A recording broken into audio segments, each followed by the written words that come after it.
Hello, everybody, and thank you for joining our webinar today. And today's topic is all about my top 10 tips on how to invest in houses of multiple occupation. So I just want to sort of go through a few things with you. Obviously, with these webinars, there's no point in shouting at your computer because we can't hear you. I'm the only person that can speak. So if you have any questions, please type them in on the questions box. Why do we do these webinars? Well, for those of you that know me, I get a lot of satisfaction in helping other people and a lot of satisfaction in paying it forwards. So for me, doing these webinars enables me to share my tips. And if I can help you change your life, then that's absolutely fantastic. And it's a win-win for me too.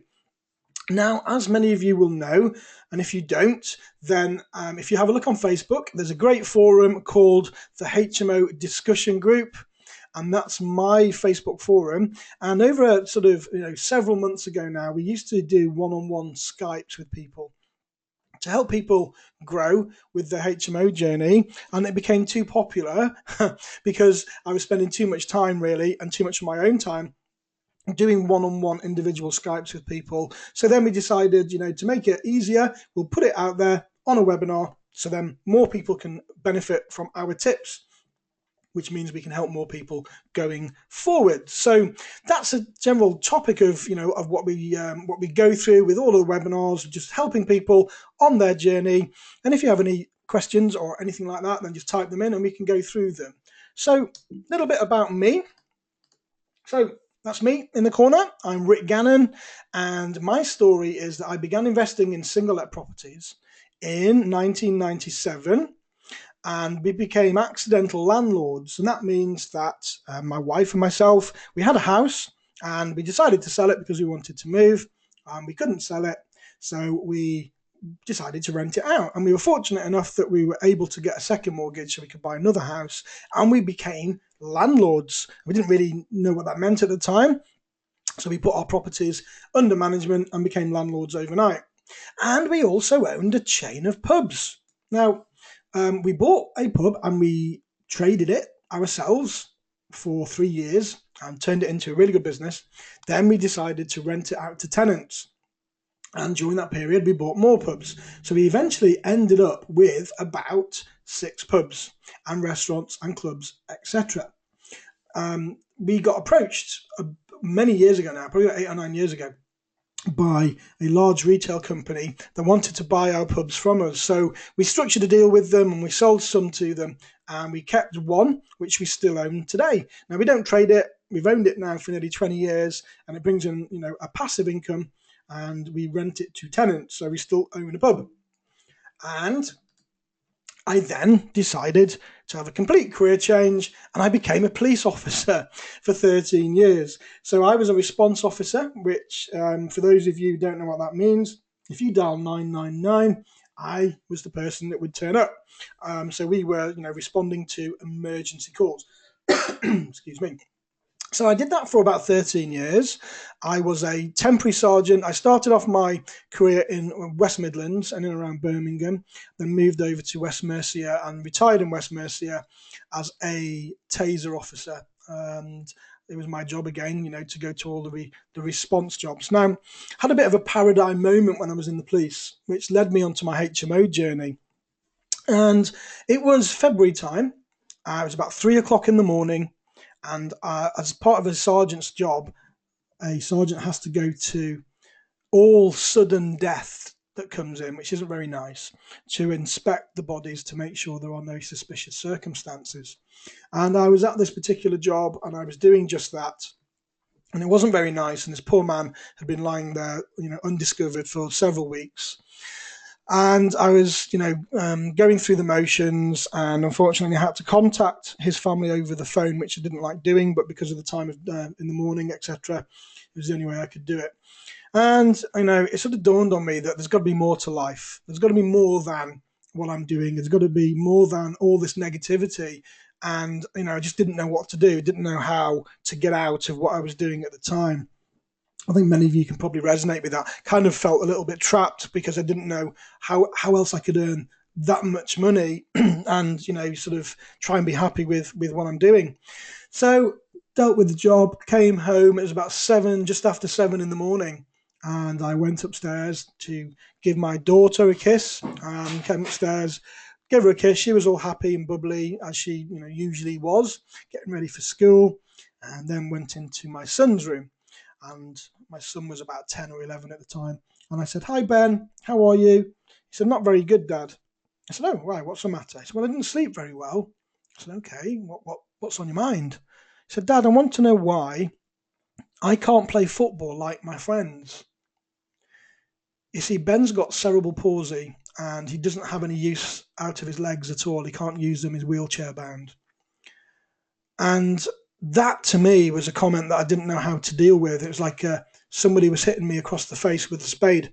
I didn't know what to say. I didn't know how to react. And, as parents, it's our job to do as best we can for our children, isn't it? It's, we need to make sure that we spend as much time with them and develop them and make sure that they're happy. And I didn't know what to say. I honestly didn't know what to say because, I can't make Ben's legs better. So we had a bit of a cuddle and a little bit of a cry. And I said, "Don't worry, Ben, we'll make it okay. Don't worry about it." So Ben went off to school. I went to bed and I didn't sleep very well. And it was about 11 o'clock in the morning. I got up and I came downstairs and spoke to my wife, Lorraine. And I said, we had this conversation this morning with Ben and we need to make some changes because we're only here once. We don't get another shot at this. And I'm spending all of my time working shifts away from my family and I can't see my family grow and I can't help them cherish. So we need to look at doing something different. So at that point, Lorraine suggested, why don't we go and have a look at investing in HMOs? And I was gobsmacked. I thought, well, HMOs, my only experience of having anything to do with HMOs was in the police, and that was obtaining a warrant at court and smashing the door in and arresting people for drug dealing or prostitution. That was my only experience of HMOs, and why would I want to bring that into my life, away from being in the police? But you don't know what you don't know, and I wasn't educated, so I went off and studied HMOs for 12 months and learnt how I could replace my income very quickly. Now, in the first 6 months of me investing in HMOs, and this is several years ago now, we managed to replace my income as a police officer within 6 months. So I was able to give up my job, and then within 12 months, we'd more than quadrupled my income from investing in HMOs. So that was absolutely fantastic. It meant then at that point I could spend more time with my family and dedicate myself to them as much as I could. And that then led to me founding the very first wheelchair football club for children in Worcester. So now my son can play football, and I owe it all to property because without that time, I wouldn't have been able to devote my time in bringing it together. So we now have a football club for disabled kids, and we play for the Birmingham Development League in West Brom once a month. And, I can't be more proud of the team because they're absolutely amazing kids. They all have varying levels of disability. None of them can walk. But, my sort of moral of this story is that you can get to where you want to be, but you might have to go on a different path to get there.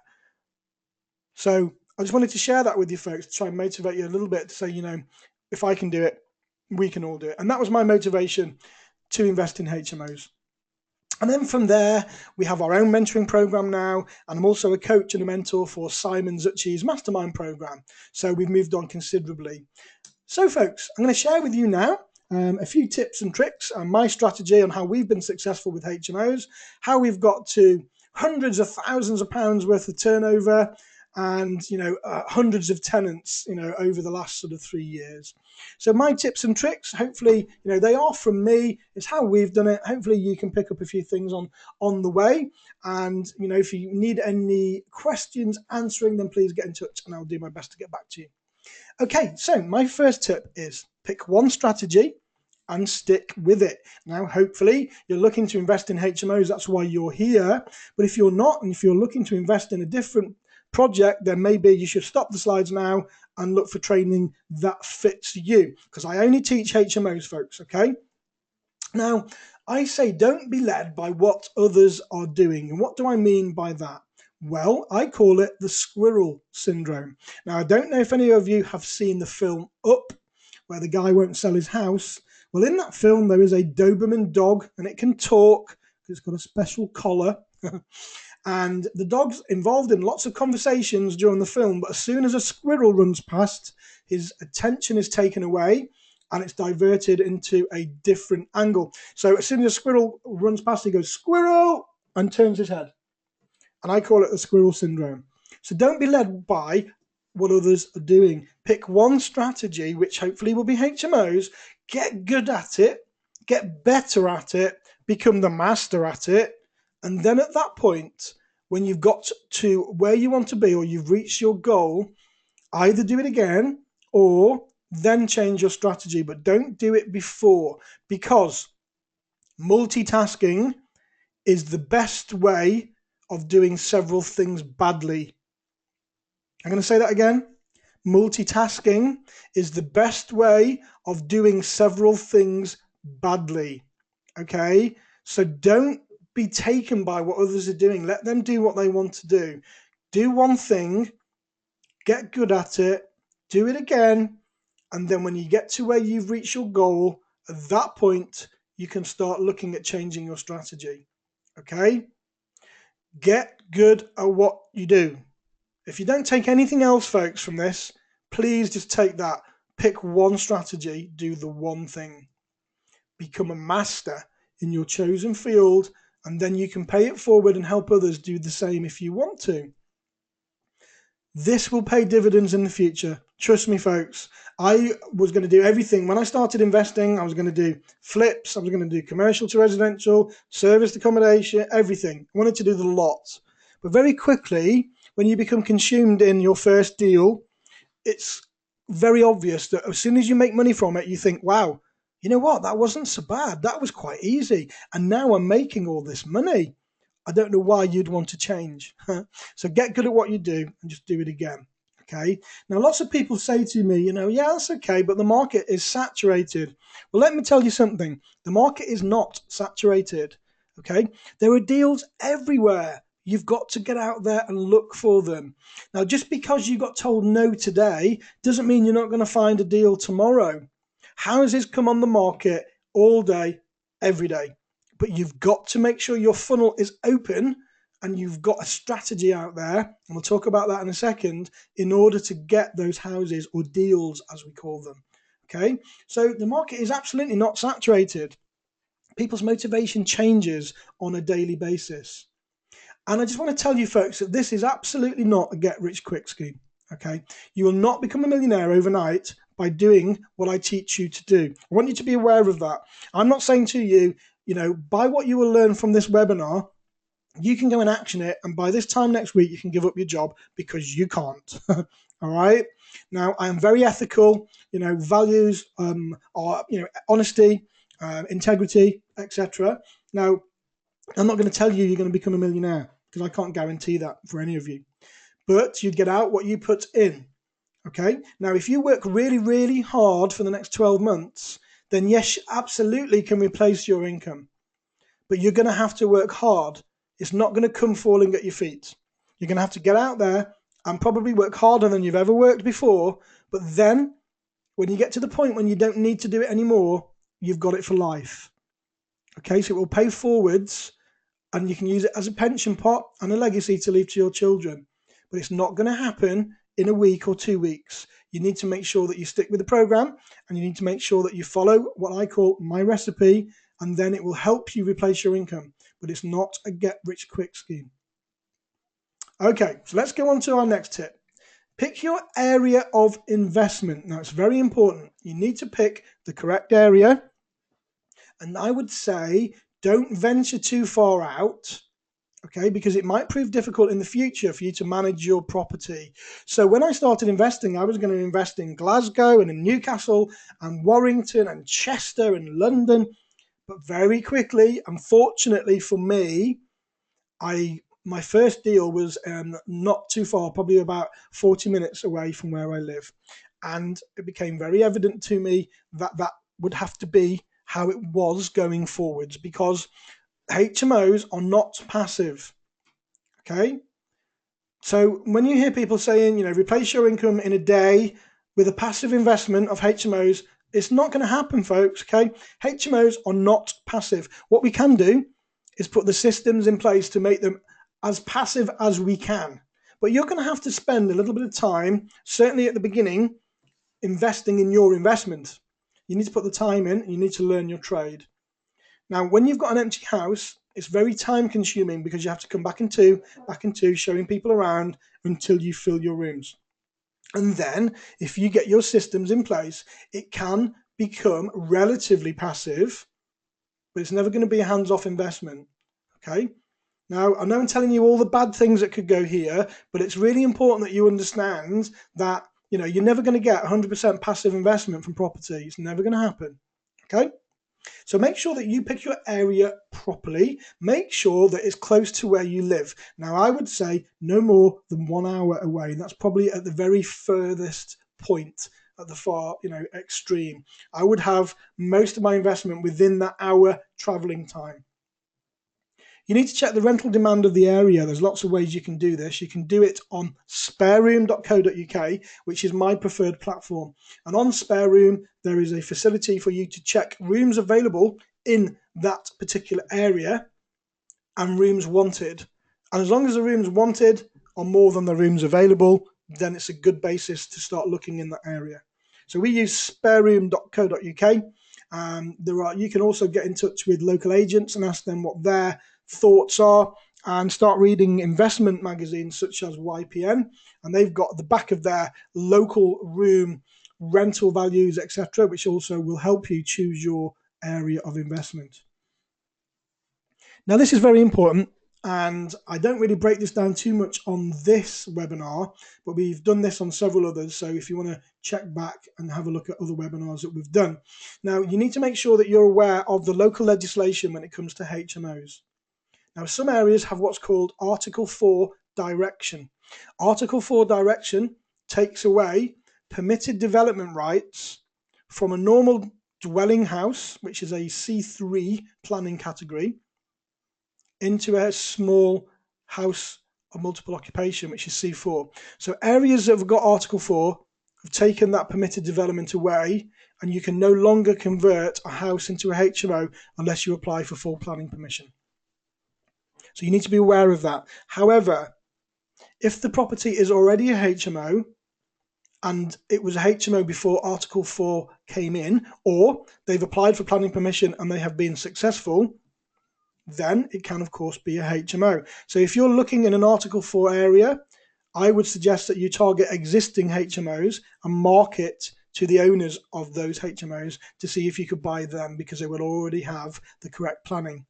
If you're looking to do a conversion yourself, you will find it very difficult. So if it does have Article 4, maybe it's not the area for you. Maybe you should choose a different investing area that doesn't have Article 4. You also need to be aware of licensing. Now, if the property has 5 or more tenants over 3 or more floors, then you will have to have a mandatory HMO license. Now, certain areas will have licensing regardless of how many tenants are in there and how many floors. So you need to be aware of whether your local area has additional licensing as well. Now, what does this mean? Well, it means lots of different things. If you need a license, then you have to be compliant to your local council's stipulation of what they want you to do for the property. So that might mean you will need to put interlinked smoke alarms and detectors in. And I would always say, put those in anyway, because you have a duty of care by law to make sure your properties are fire safe and safe for tenants to live in. So even if your property doesn't need a license, you must always make sure they are fire safe anyway. Okay, so don't think if you don't need a license, you can get away with that, because you can't. So you need to consider fire doors, door closers, interlinked smoke alarms, emergency lights, and much, much more. Okay, so what I would suggest you do is get in touch with your council, excuse me, and speak to your housing officer, or more specifically your HMO officer, and ask them if you can have a copy of a schedule of works that they require you to do to your house in order to obtain a license. Now, you also need to be aware that that will cover minimum room sizes. So your bedrooms will need to be probably 6.5 square meters for single occupation or 10 square meters for double occupation. But you need to get that from your council, folks, because it's your council that will tell you. So you have to consider all of that. All right. So when you choose your area, number one, check to see if there's Article 4 direction. Number two, check to see if there is additional licensing. Number three, contact your council and ask them for a list of works that they would expect you to do for your HMO. So there's no surprises. So you haven't bought a property and then realize that one of the rooms is too small and you can't use it. So you do all of your due diligence at the beginning. And check to see what everybody else is doing. Have a look on Spare Room, have a look at the photographs, have a look to see how much they're charging for their rooms, maybe phone some agents and ask them as well, just to see what the competition are doing and see whether or not it's a good, strong area for you. And please don't take any risks, folks. Okay, make sure your deal stacks before you commit to it.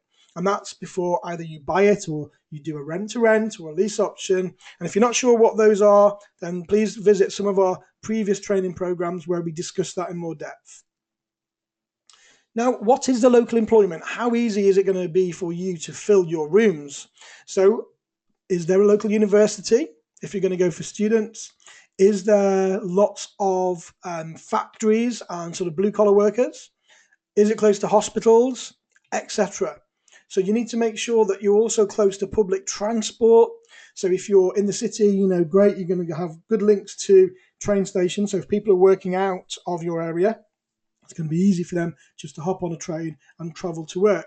And also close to local bus routes as well is always a good idea. Now let's talk about marketing. Now, everything we do is marketing. Marketing is so important, not just in looking for property deals, but in every walk of life. So I'm going to ask you now, how many marketing campaigns have you got out there at the moment? Now, if you don't know what that means, a marketing campaign will be your way of obtaining property deals. And that might be by using leaflets with "We Buy Houses for Cash" or something similar. It might mean having an advert in your local paper. It might mean having postcards in windows of shops. It might mean having your car sign written saying "We Buy Houses." Or it might mean targeting already existing HMO landlords with a letter saying, would you be interested in selling or renting your house to us? So how do you do that? For those of you who already know, then maybe it will just reiterate and help you, maybe get your next campaign out. And those of you who don't, under the Housing Act, every council has to give any person access at any reasonable time to the local list of licensed HMO landlords. So if there are 200 HMOs in your area and they're all licensed, then every one of those landlords will be on their list that the council hold. Now, you'd like access to that list so you can write to those landlords and say something like, "Hello, Mr. Davis. My name is Rick Gannon. I'm a local investor, and I noticed that you've got a property on 123 Liverpool Road. I was wondering, Mr. Davis, if you consider selling your property to me or taking advantage of our guaranteed rental scheme, whereby we'll take the property off you for a set period of time and pay you market rent regardless of whether the property is occupied or not." Now, you don't use that verbatim. That's just something that's just literally rolled off my tongue. But that's the kind of thing that you look to putting in a letter and then sending it to that landlord. Now, it's very targeted marketing. And it's exactly the market you want to be going for, because if it's already HMO, first of all, it's likely that it's already got planning permission. It's likely it might already be licensed, although you can't transfer licenses if you're buying it. But it doesn't matter if you're just renting it. You can be listed as the manager. So you're going to save yourself some money there.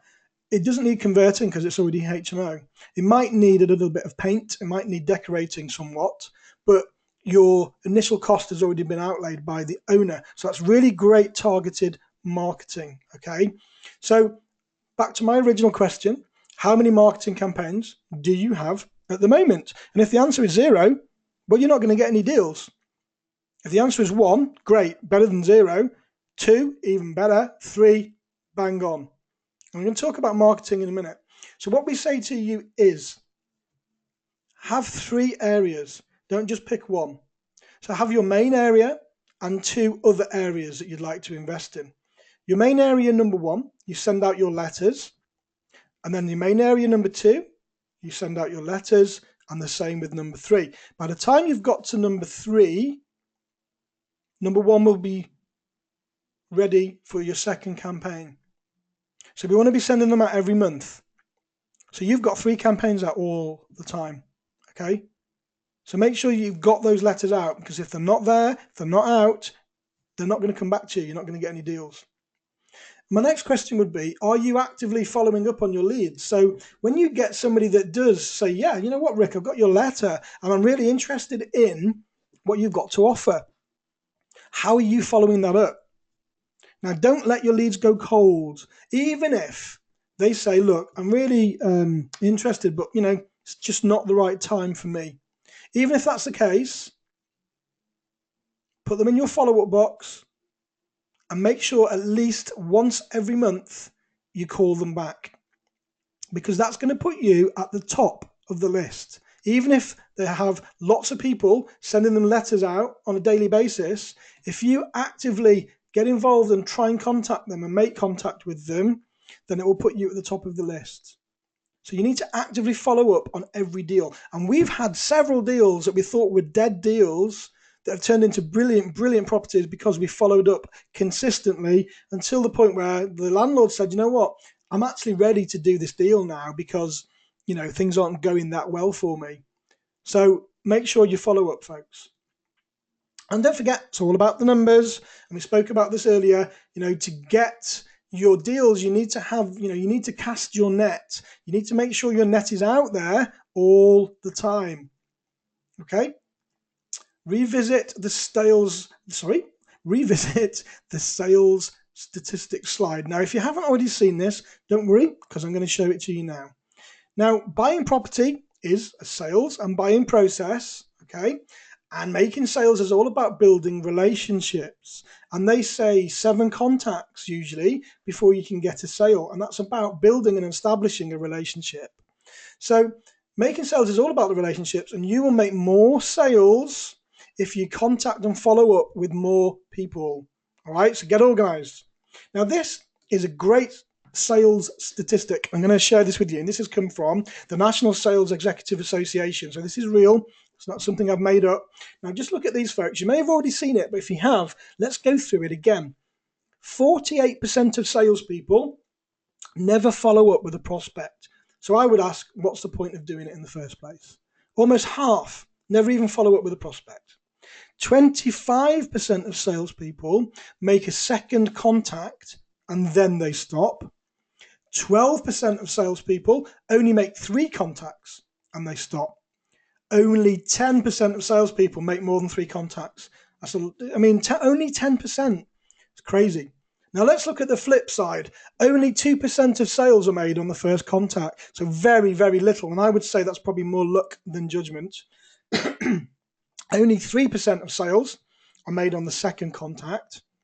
5% of sales are made on the third contact. 10% of sales are made on the fourth contact. Now look at this jump. 80% of sales are made on the 5th to the 12th contact. So if you're marketing in the way that I just suggested, you are going to be so much more successful if you are continually marketing to those people. So don't think that 1 letter is going to do it. 2 letters aren't going to do it. 3 letters, probably not. 4, you're getting closer. 5, okay, let's start thinking about this. 6, 7, 8, 9, etc. Then you're more likely to get more deals. Isn't it interesting? Okay, let's look at, does the house actually work? What does that mean? Well, first of all, are you going to look at a house that's not going to work as a HMO? So there's no point in looking at properties that have only got 2 bedrooms or 1 bedroom because, generally they're really not going to work, are they? Because you need a minimum of 5 bedrooms. But that doesn't mean you have to buy a 5-bedroom house, but it does mean that you need a room to be able to convert some of those rooms into bedrooms. So that could mean a integral garage. It could mean you've got a living room, a dining room, and a kitchen. So you could use perhaps the dining room and maybe the living room as well if the kitchen's big enough to have a communal area. Okay, so is the property already a HMO? If it is, even better, because most of the work will already have been done for you. Does it require a license? And we covered this earlier.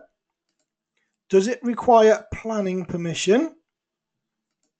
And what is the cash flow? So you need to make sure the property works for you. You need to make sure you're aware of what the cash flow is and does it meet your return on investment. So we always say we look for a minimum of £500 per property per month net cash flow.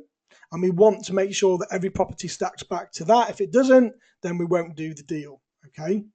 What's your return on investment? Now that would, your return on investment is very personal to you. Now for me, I like anything from 15% upwards. And we've got everything from 15% up to infinity almost because of the way we stack the deal. So what would work for you? Well, work out your return on investment by using your annual profit. Okay, so that's how much profit you make per year from that property. Okay, now that's not turnover, that's profit. And then we divide that by our initial investment and we times it by 100. So for example, your annual profit may be £20,000. Your initial investment would be your deposit for the house and any costs associated with it. So that would be your refurbishment costs, legal costs, etc. And then times it by 100. And that will give you a percentage figure. And that's your return on investment figure. So what good return would be for you? Okay, so work out what a good return would be for you. And as I say, we usually work on anything from 15% or more. And, do you have any money left in the deal? What does that mean? Well, it means that if you have to buy a house, for example, you need to put £25,000 deposit down. And what is the chances of, in 6 months' time, you being able to remortgage that property and getting that deposit back out? How do we do that? Well, we lock in the price at the beginning. So we make our money when we buy the house. So if we buy it 25% below market value, that's our deposit. So then in 6 months' time, once we've refurbished the property, we can potentially get market value for the property and get that deposit money back out, which means, yes, you've got a mortgage, but it hasn't cost you anything to buy that house. We always make sure that we buy from a motivated seller, because if they're motivated and if it's a win-win and if it's ethical, then we are going to make sure that we get the house at a good price. Okay, so make sure that you can either, number one, buy below market value, BMV means below market value, or number two, add enough value to the property to be able to refinance your money back out. So that means if you buy it really tired and maybe you are able to restructure the inside of the property, maybe you can get more bedrooms out of it, maybe you could convert a garage into a bedroom, and then when you get it revalued, then you may have added lots of value to the property and you can refinance it and potentially get your money back out of the deal that way. Tired properties are a great example of that, and we've done that several times. Really old-fashioned properties, dirty and smelly, they're not worth a lot of money as they are, but if you can spend a bit of cash on them, make them nice, bring them up to date, and then you're going to add lots of value on there.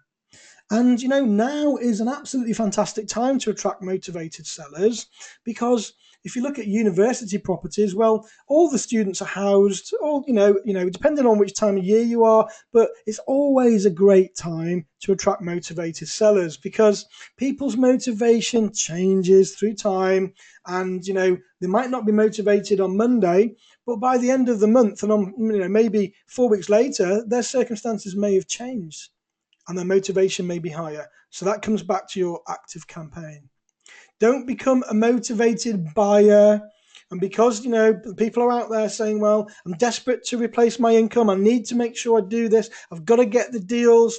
But that just means that you're going to probably buy the wrong property. It means that you're going to buy it at either market value or above market value and never going to be able to refinance your money. Now, even if you've got £500,000 to invest, at some point that money will run out if you don't buy it below market value, because you're putting a deposit in at every property. And then sooner or later, that money is just going to dry up. And if you're happy locking that money into houses, that's fine if that works for you. But if you're looking to consistently grow and buy more houses, eventually your money will run out.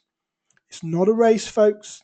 Okay, we're in this for the long term and we're looking to do it properly. So it's not a race. Make sure that the deals you look at are the right ones, and if they are, great. If not, tap them to one side, put them in your follow-up box, and just move on. Now, I want to talk to you about en-suites, and that's my next tip. En-suite versus non-en-suite. What is the difference? Okay. This is a question that's been around for quite some time, and lots of people have their own opinions on this. So I'm going to share my opinion with you, and that is that en-suites attract more. And it doesn't say anything else after that, does it? Well, they attract more money and they attract more tenants. Okay? They sell faster and it keeps the tenants longer, in my opinion. Now, there are some caveats around this, and I'm going to come back to those in a second. So if we take on a property, we will always look to put en-suite rooms in where we can. Okay, so don't forget, with licensing as well, we didn't touch on this earlier, but with licensing, you can only have so many people in the house to so many bathrooms, and you need to check with your local authority what that is for you. I'll give you an example for me. A 6-bedroom property needs 2 separate bathrooms and 1 separate toilet as well. So we have to have 2 separate bathrooms and 1 separate toilet as well. Okay, so we've got 3 toilets, 2 bathrooms. Now, en-suites, obviously, we'll take that facility away because it doesn't matter because they've got their own. But we find that en-suites sell quicker because people like their own bathroom. We can attract more money for them and the tenants generally stay longer. But this wouldn't, a little bit of a spelling mistake there. This wouldn't matter too much in places of high demand like London because the rooms will sell anyway. But if you're in just a normal vanilla area like we are, then we put en-suites in, they sell quicker, keeps you above the competition, and it will give you more money for the property. Now, you also need to make sure that if your room is en-suite, some areas in the country are charging what we call single banding for council tax. So some areas, fortunately we are not one of them, if you put an en-suite in, they will say that it's self-contained and therefore will have its own council tax banding. Now, that's not the end of the world if they do. You just have to make sure the tenant's prepared to pay it, or you pay it on their behalf and charge it back to them on their rent. But you need to call your council and ask them, or your valuations office, and ask them, if you put an en-suite in your room, is it likely to attract single banding? Most councils don't, but some councils do. Do your due diligence, folks. It's all down to you. Remember, I can just tell you how to do it. It's up to you to actively go out and do it. So we get on average £50 a month more for en-suite rooms. Now, it costs us anything from, it really depends, it really is a piece of string question, but anything from about £1,800 up to £3,000 per en-suite, depending on where we've got to put it and how easy it is to get in there. But we do charge £50 a month more. So eventually, over time, that will pay for itself. But it's not only the money. It means that they sell quicker, so it means we have no voids in those rooms and the tenants stay longer because everybody wants their own bathroom. And put yourself in a position, if you were going away to stay in a hotel and you had a choice of a hotel or a bed and breakfast with a shared bathroom or a bed and breakfast or a hotel with en-suite, which one would you go for? Okay, so what do we put in the rooms? So we've got our house now. How do we decorate them? What do we put in them? What do tenants want? Well, let's look at the bedrooms. So we always put a good quality mattress. We don't skimp on the mattress, and make sure you put a mattress protector in as well because they will get stained. And, I always tell my tenants that we have a separate mattress policy And when they check in, we take a photograph of the mattress and we make sure there's nothing on there. And when they check out, if there's any damage to the mattress, they pay for it separately. Okay, because mattresses are probably the worst thing that get damaged in the property, because people do all sorts on the bed and they spill coffee and they drop drinks or they have a nosebleed or whatever. You get the point. And mattresses need to be kept fresh. We also put a double bed in where possible, or a 4-foot bed where we can't. And then, of course, if the room needs a single bed, and of course, if that's all you can get in there, then we put a single bed in. But we find that double beds sell better than single beds. We put a chest of drawers in, a bedside table, a good quality wardrobe, and we put metal frame beds in. And the reason for that is that they are more hardy, they don't break as easy, and they can put things underneath the bed. So they can put suitcases and things underneath the bed. Now, with divan beds, divan beds with drawers especially, they tend to break quite quickly. They come off the runners, they become tatty and untidy. And generally, the expense to replace them is far greater. So we put metal frame beds in. They do look okay. We do dress the beds for the photographs, and we've never had a problem with them at all. We also find that tenants like a desk and a chair. Now, some tenants will come and they will say, can we bring our own bed? Can we bring our own wardrobe? I've already got the furniture. Well, the simple answer to that is no, because then that means that we have to remove all of the furniture and store it, and then potentially find it again after the tenant leaves and put it back. And tenants do leave. Our average lifespan of tenants is probably about 8 months, maybe 9 months. Some do leave quicker than that. So it is fully furnished and it stays fully furnished. So we also put a chair in as well. With your chairs, they've got to be comfortable, but put hard wearing chairs in. Some of the chairs that have got fabric on them get bobbles on them really quickly and they start to look unsightly. So put a nice, good quality plastic chair in and it will last longer. We also supply a digital TV point. We don't find that many tenants use them because most tenants now, in my experience, will use a streaming device to watch the TV, such as an iPad, or their computer or their laptop. But we do provide them. I do need to look into this going forwards, whether we're going to continue to provide them or not for that reason. And we choose carpets in the bedrooms because carpets are warmer and they are more friendly and they give the house more of a house feeling rather than, an institution type feeling. So we put carpets in most of the rooms where possible. And good quality blackout curtains, because some of our tenants do work nights. So we do put blackout curtains in for that reason. Then a couple of nice pictures. Now the tenants can take the pictures down and replace them with their own, but only if they use the same hook. They're not permitted to start drilling holes in the walls, etc. So then let's move on to bathrooms. What do we put in the bathroom? Well, individual cabinets for each tenant. So if there's 6 tenants in the house, there's going to be 3 bathrooms, and each bathroom would have 3 little cabinets with mirrors on, the type that you can get from Argos. They're not very expensive and they're easy to fit. And that gives them their own individual space, and they don't need then to use soap bags and toilet bags, etc. when they're moving back from their bedroom.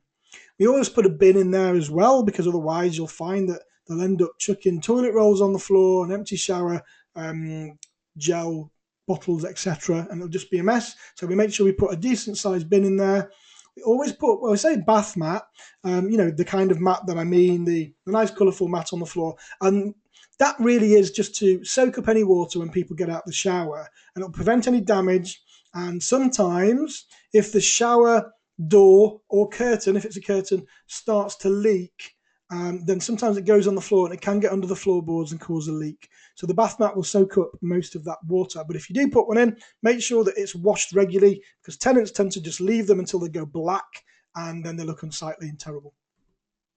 Always put a good shower in. Don't go for the cheap ones. A good, robust, quality shower. Power shower if you can, because tenants like a good quality shower. They don't want just a trickle of water. And make sure that, well, we do personally, the main bathroom is electric. And if you've got a gas boiler, then the rest of the en-suites would be from a pressured system. And the reason behind that is that obviously the house probably wouldn't be able to cope with 6 electric showers. The electric supply wouldn't cope with it unless you put 3-phase in. So we have a mix of both. And that's also great that the main bathroom, if there is one, has an electric shower, so if anything else breaks, at least that they can still shower. A nice mirror, because they obviously need a mirror to shave, etc. And a good quality sink and toilet, and a good quality toilet seat. So don't skimp too much and don't go for the value range, because they'll only get damaged and they don't last very long. So we don't spend a lot of money on sanitary ware, but would say probably £150 for the sink and something like £100 for the toilet. You can get them a lot cheaper than that. Let's move on to the living room. So what do we provide in the living room? We like to put a flat screen TV in, and nothing too expensive, and we have a budget of up to £200. So they're not huge, but they're a decent size, and if we can mount it on the wall, we do. Otherwise, they generally move it around, and sometimes it can get damaged. So we put a flat screen TV on the wall in the living room, and we also provide the license for that television. 2 nice leather couches. If you can get leather, they don't have to be. Make sure they are fire compliant. So make sure that you are buying them preferably brand new, and they do have the, I think it's the flame test that they call it, on the somewhere that you can see to make sure that you know that they are compliant for fire regs. We also put a nice coffee table in. Usually spend about £80 on a coffee table. Nice robust one that isn't going to get stained easily with coffee stains or anything else that they put on there. And it looks really nice in the centre of the room. Nice curtains. You don't need to be blackout curtains, but nice curtains that complement the room, or blinds, or both. A nice big clock on the wall. Always looks great, and you can get some now that really almost cover up the whole wall. And you have to put the individual numbers on separately, but they look really, really good. So a nice big clock and a mirror. A nice big mirror if you can get. There's a lot on there, isn't there? But you don't have to choose all of them, but some of them. A nice big mirror if you can get it in there too. If you can get a side cabinet in the living room for the internet to go. If not, then you need to hide the internet away somewhere. So if you're not putting your TV on the wall and you do decide to put your TV on the TV stand, then the internet could probably sit on there as well. But we like to put a cabinet in so they can put their books and things on there as well. And feature walls, really, really popular at the moment. A feature wall costs virtually nothing. It's just a different tin of paint, and it's just one wall in the room that's a different colour. But it makes your room stand out, and it makes your advert stand out as well. So it looks really cool. Let's move on into the kitchen. So what do we provide in the kitchen? Well, based on a 6-bedroom HMO, so if you base it on that, this is what we provide. So we provide 2 stand-up fridge freezers. The sort, the ones at the fridge is at the top and the freezers at the bottom. Each tenant has a separate shelf and a separate freezer space, and they're labelled. They're just labelled with sticky labels that are printed with their room number. You need ample kitchen cupboards for at least 1 cupboard per tenant so they can put their food in, and some spare for the pots and pans. You need enough pots and pans for 6 tenants, and don't go cheap, folks, on these because they will break. So don't go for your Asda value or your Tesco value. Go for some good quality stainless steel pots and pans because they will last probably 5 times longer than the cheap £5 box you have to make yourself. Okay? Very important with that. Otherwise, you'll find that you're completely wasting money by replacing every 2 or 3 months for new pots and pans. We provide 1 frying pan,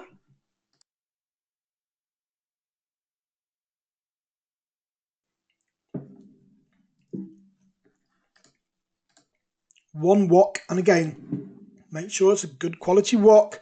Don't go cheap and something that's going to rust really quickly. It's got to be really good quality. So we spend about probably £25 to £40 on a wok because they will need it, they will use it, and it's not going to break. At least 5 good quality saucepans, 3 baking trays so they can put their chips in or their pizzas or whatever it is they want to cook in the oven. And we get the deep baking trays, not the thin ones, so the ones that have got the lips up on the side. Plenty of cutlery. Now it will go missing, but we provide just 1 set of cutlery for the house to begin with. After that, they have to provide their own. We then give them 1 main course plate each, and this goes in their cupboard, 1 side plate, 1 bowl, 1 coffee mug, a nice big wine glass, not the old sort of Paris goblet size wine glass, but a nice big one that they can get a good glass of wine in. a good quality microwave. And again, don't go cheap with these folks. Don't go Tesco's value because they will break. Go for mid-range, something that's going to last, something that I would spend probably 60, maybe £70 on a microwave, and make sure that it's got a warranty. Utensils, and don't forget the pizza wheel. I'll put that on there because if you don't have a pizza wheel, you will get phone calls to say, can we have a pizza wheel? All right, so loads of utensils. So you like spatulas, spoons, fish slices, all those kind of things that you would expect to have in your kitchen. And we also provide one set of cleaning materials for the kitchen. So that's Mr. Muscle, bathroom and kitchen, a set of tea towels, some dishcloths, bin bags, washing up liquid, and we only provide that for new houses, so it gives them a head start. Now, don't forget bin bags, okay? We always put bin bags in. Now, when we first started investing, we used to get loads of calls to say, no one's putting the bins out, or people are putting rubbish in the bin without a bin bag. And we found out that because they ran out of bin bags, nobody took the responsibility of buying them. So now we provide them on a fortnightly basis. So our cleaner, because we put cleaners in, will go to the property and they will take a roll of bin bags. So we know that at least they've got bin bags and they can use the bins properly. And we foot the cost for that. Also, we have 2 bins in the kitchen. One for, sorry folks, I can take a very quick slurp of water. I do beg your pardon. My voice does get a little bit dry when I do webinars. We provide 2 bin bags for the kitchen. One is for general waste, sorry, bins, not bin bags, and one is for recycling. And they need to be labelled appropriately because they will be the tenants will abuse them. They won't do things properly. Okay, so we've got the house, we've got the room sorted. Now we need to choose our tenants. So what kind of tenants are you going to put into your property? Well, you should already know by now because most of your due diligence would have done, and you know kind of whereabouts you're going to pitch yourself. So you need to choose your tenant demographic. So LHA, which is Local Housing Authority, is one option, or you could have blue collar workers, white collar workers, or students. So let's talk about these. Let's break them down a little bit. Local Housing Authority is a great way to fill your houses quite quickly. In my experience, I wouldn't choose them as a demographic because I think they are harder to manage and they're going to be at home all day, which means your bills will be higher, your heating costs will be higher, and they're going to fall out with each other quite a lot because they're tripping over each other on a day-by-day basis. Now, that's been a little bit sort of stereotyped. There are some very successful landlords and landladies out there that do Local Housing Authority very well, but you have to manage them very hard, and it can be a lot of hard work in my experience. So we choose not to do that. You can have blue collar workers, which are workers that will work in a factory, or they're working as pickers or cleaners, or regardless of what their industry is, they are blue collar workers. And in my experience, they are very good tenants, and we have quite a lot of blue collar, probably about 40 blue collar workers. And then we have white collar workers, which are your working professionals, postgraduates, who are either on a postgraduate scheme or they are training to be something like a doctor or a pharmacist, or the kind of tenant. They come from university, they've just finished, they can't live in a student house anymore, and now they need to knuckle down and get on with what they have studied at university and start concentrating on their job. So that's white collar, and we've got, again, 60 odd white collar workers probably. And then of course you've got students. Students are great, but again, they come with their problems like everybody does, because students generally are moving in, they haven't left home before, and all of a sudden they've got their own freedom and their own space, and sometimes they can have lots of parties and sometimes they can be quite loud. However, they do come with guarantors, and mum and dad will pay their rent if they don't, and they are in your property usually for 11 months out of the year. So once you put them in, you can forget about them and walk away for 11 months until the next lot of students are looking to arrive. So those are the different types of tenants that you can choose. Personally, we do blue collar and white collar. It works well for us, and we advertise for them on Spare Room, and we have our own CRM in-house database. CRM is Customer Relationship Manager, and what that means is we will collate every single person's details that come through the system, and we will contact them if we've got any spare rooms ourselves. So we've also got our own database, and we've got hundreds and hundreds of people on there now, and our system will send them a text message if we want it to, and we can send it out to every person on that system if we've got an empty room, and we can just say, rooms available in Worcester, call Rick, and it will send them a text message. So we've created that ourselves, but you don't need that straight away.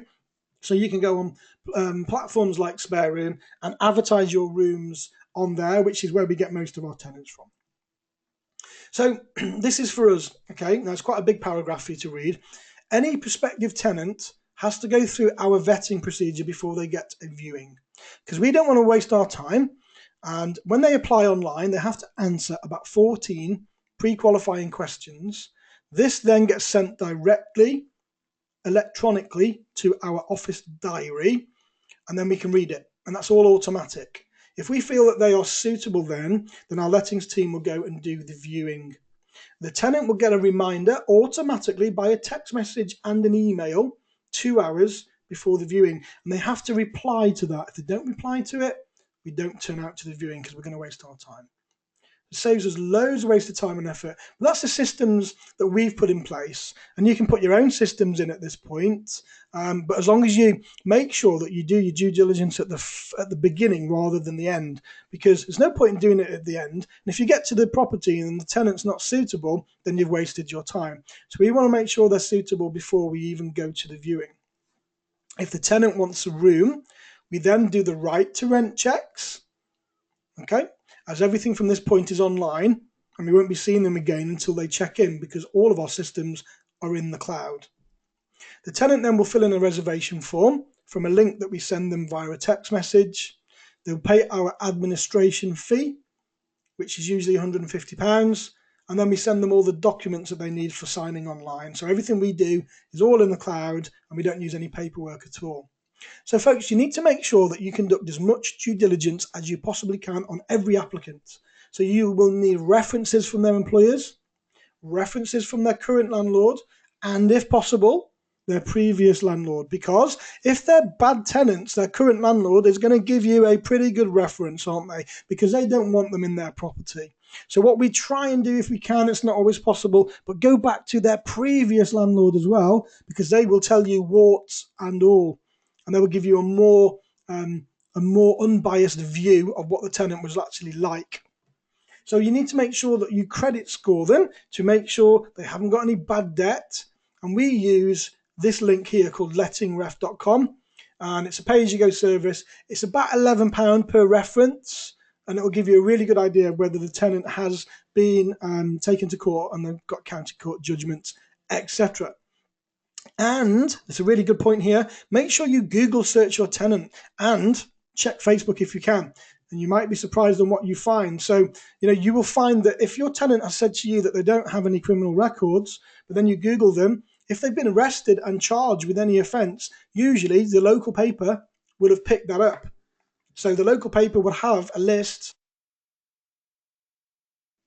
of your tenant's conviction history, usually, and then that will give you a really good idea of whether you want to take them or not. Now, we did this recently, and we found out that one of our tenants was arrested for assault and assaulting a police officer, and they didn't disclose that on their application form. So this will give you a good idea. So always make sure you Google search them. So how much rent do we charge? Well, that really is up to the local area and what's defined by your competitors. But if you're not sure, go on to Spare Room and put the postcode in of the area you're looking to invest and see what everybody else is charging.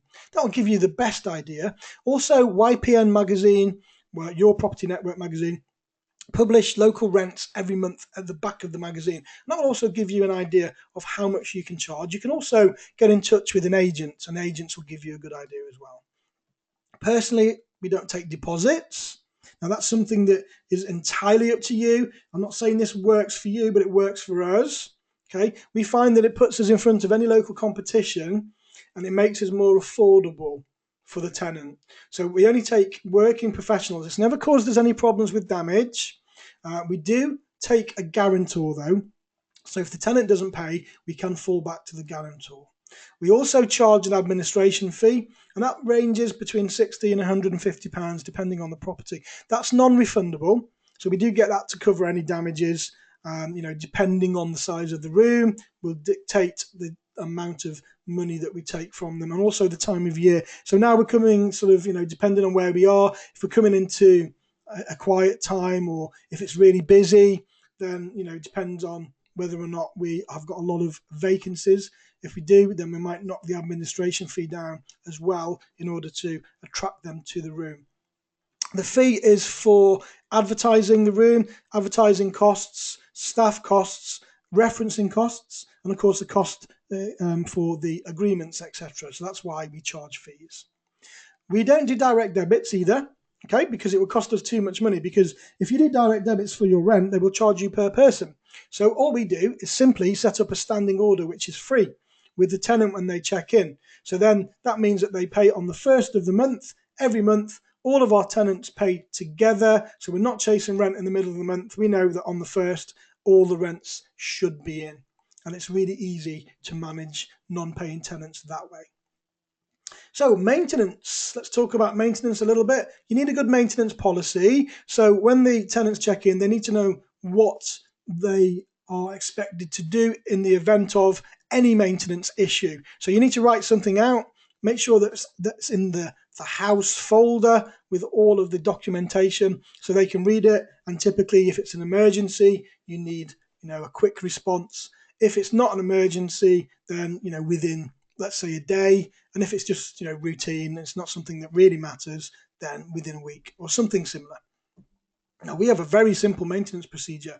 We have a job mobile phone, and we have a full-time maintenance guy that works for us on a self-employed basis. And we also have a standby maintenance guy who's my builder in case maintenance guy number 1 goes off sick or on holiday. So the full-time self-employed maintenance guy carries the job phone. Okay, so it's just a pay-as-you-go job phone, and he's paid a retainer for being on call. So we pay him £50 a week just for holding the phone. Every tenant gets his number, and they call that number for every maintenance issue, which means that they don't come to me, they go directly to the maintenance guy. And it works really well, because if the maintenance guy is off sick, or if he's on holiday, all we do is take the phone off him and give it to our maintenance guy number 2. Which is fantastic, because we don't need then to tell the tenants anything at all. It's just one number regardless. So we never have to say to the tenants, during this week our maintenance guy's off sick, please call me, or anything else. So nothing changes. So it's really, really quick, really, really easy. Now we typically respond within 24 hours for non-emergency stuff, because we are local, and that's what we do, and we pride ourselves in the maintenance service that we offer. And then, folks, make sure you get your systems in place. Become systemized, get everything you can onto a system. Can't talk to you about systems on this webinar because it is a whole webinar on its own. And different systems work differently for different people, and it depends really on your structure of your business. There are loads of platforms out there like Arthur, Highrise, Dropbox, Evernote. There's lots of little apps as well that you can use. Just find one that works for you. Most of them have a free trial, so you can dive in straight away and take a look. So, systems are great. We are developing our own system platform, so watch this space. Really excited about it. We're going to be getting it out shortly. We do teach systems at the moment, but tenant recruitment systems. What we're doing, we are coding our very own systems, property maintenance, property management software. So hopefully that will be coming out shortly. So please watch this space. If you are interested in doing a systems workshop, then we do have an online tenant systems workshop, which I'll explain to you in a second on the slides. You can log on to that, and that will get you systemized with the systems that we use on a day-to-day basis with our portfolio. Now, there's a couple of things here, folks. You need to make sure that you are registered with certain governing bodies when you become landlords and landladies. So you need to join a redress scheme. So you need to join something like the Property Ombudsman or the Property Redress Scheme. You also need to be registered for data protection if you're storing tenants' personal details. So ICO.org, that's Information Commissioner's Office and that's about £35 a year. You need to register yourself for that, and you can join other governing bodies like National Landlords Association. It's not compulsory, but they will offer you some great free legal advice if you ever need it. You can download forms like eviction forms, Section 21, Section 8. You can also download licenses and AST agreements as well, and they're all up to date as well, so really good for that. I think that's about £10 a month. And then you've got ARLA. That again is very similar to the NLA, National Landlords Association. It's not compulsory, but it is again another governing body that will help you with your journey and help answer any questions you might have. Don't forget insurance, okay? Get the correct insurance in. Don't skimp as it might cost you dearly. So make sure that you have the correct product. And this goes with mortgages as well. Make sure you have the correct mortgage, the correct insurance policy, because if you don't, okay, if you don't do it correctly, it could cost you hundreds of thousands of pounds if you bought your house and it gets damaged and you haven't got the correct insurance. Okay, and that also goes for, it says on here, if you're looking to finance a property via a mortgage, make sure you do it properly and you get the correct product for your property. And always take the correct tax advice. Okay, because your situation is going to be different than my situation, which will be different than the next person's situation. So always make sure you take the correct tax advice. And just keep going, folks. Keep doing that one thing each day that helps you get closer to your goal, and never ever give up. If you give up, you fail. You only fail when you give up. So just keep doing that one thing. I could go on and on. It says on here, even more than I have already. If you enjoyed the webinar, folks, I've got something now that I want to share with you. So please stick around. And it says on here, have fun on the way. It's really important that you try and have fun as best you can, because otherwise it's a very lonely journey. Now, folks, I want to introduce you to my online HMO mentoring program. Now, this is a membership package online where you get the full day from my HMO discovery program, which is 8 hours in the classroom. You get a structured release of content, which includes due diligence for HMOs, Article 4 planning lessons, licensing lessons, how to find deals, how to negotiate deals, how to obtain a HMO license, how to deal direct to vendors with your marketing campaigns, how to write your legal documentation, how to work with a building team, how to refurbish your property, how to make sure you are totally compliant, how to attract the best tenants, how to systemize your business, how to manage your tenants going forwards, how to grow and scale your portfolio, how to get all or most of your money back out of the deal, how to become as passive as you can with HMOs, how to structure your marketing campaign, how to look at your mindset and where you currently are at the moment and what's getting in your way and moving that obstacle aside, how to work with other people's money and joint venture partners, how to look at the rent-to-rent strategy, how to look at the lease option strategy, how to look at an exchange with delayed completion strategy, and how to structure a straightforward purchase.